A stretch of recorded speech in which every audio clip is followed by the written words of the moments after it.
Pasukan na at dahil meron na ulit akong estudyante, naisipan kong bumalik na ulit sa pag-meal plan. Organize ko na rin yung mga school supplies para hindi napakalat-kalat dito sa bahay. Magandang araw mga mare. Kauwi lang namin namili ng ulam kaya naman eto at inayos ko na agad para hindi masira. Medyo naninibago nga ako dito dahil ang tagal ko na rin tong hindi ginagawa. Kagaya ng ginagawa ko dati, naglista ko ng ulam tapos nilista ko na rin yung mga ingredients na kakailanganin ko. Bumili rin pala ako ng mga bagong food container kasi nagkanda wala-wala na yung mga dati kong ginagamit. Tried and tested ko na nga ito kaya ito ulit yung binili ko. Leak proof na kasi ito at pwede rin natin tong gamitin bilang baunan. Microwavable din siya at yung iba nga ginagamit pa rin namin dito kapag kami mga tira kaming ulam. Bumili rin pala ako ng mga ganitong lagayan ng giniling at mga karneng panggisa. Ito naman at huhugasan ko na yung mga karne na binili namin. For this week, hindi na ako bumili ng isda kasi napakarami naming tilapia dito sa bahay. Medyo malaki na kasi yung mga inaalagaan naming tilapia kaya i-harvest namin tapos gagawing daing. I-share ko nga sa inyo yung sa mga susunod na araw kung ano ba yung update or kung gaano nakalaki yung mga i-harvest natin. Bale ayan at inilatag ko na rin isa-isa ito mga food container na paglalagyan ko ng ulam. Maliliit lang itong kinuha kong container at saktong-sakto lang para sa pang-ulam namin sa isang araw. Ayan nga at meron tayong pang sinigang tapos ito namang mga giniling ay gagawin kong longganisa at Shanghai. At para naman sa mga gigisahin kong gulay, ito at naghiwalay ako ng mga giniling para meron akong panggisa. Ang ganda nga nitong nabili kong lagayan kasi kukuha at i-defrost ko na lang kung ano yung kailangan ko. Meron din tayo ditong atay at balunan na gagawin ko namang adobo. Medyo madami nga yan kaya naghiwalay na rin ako ng pangsahog para sa sotanghon at sopas. Bumili rin ako ng 2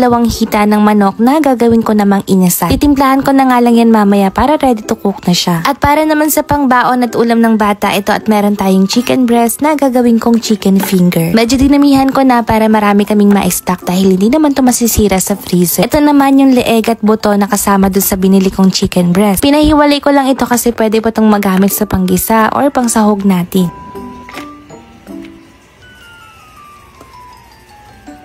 Bale, ito naman yung mga kaunting gulay at prutas na binili ko. Kaunti lang to mga to kasi meron pa akong mga tanim sa taas na pwede na nating i-harvest. Ayan nga at ready na ang mga lulutuin natin.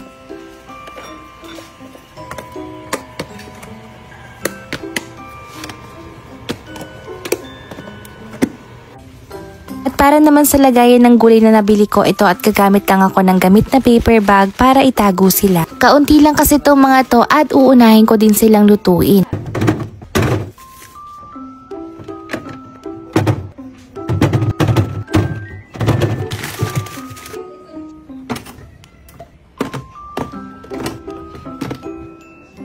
Nung nakaraan nga rin pala ay dumating na tong file cabinet na paglalagyan ko ng mga school supplies dito sa bahay. Alam nyo, ako nga ang mas excited dito dahil gustong-gusto ko talagang i-organize tong mga school supplies. Plastic organizer na rin pala itong pinili ko para iwas amag tayo. Bumili na nga rin pala ako ng mga ganitong organizer para hindi naman magkahalo-halo yung gamit. Nilagay ko na rin yung mga gamit mga mare at grabe, ang sarap sa mata. May gulong na nga rin pala ito para kung gusto nating ilipat ng pesto ay mas madali nating mabibit-bit. Kung may mga gusto or napusuan nga kayo dyan, ilalagay ko na lang sa comment section.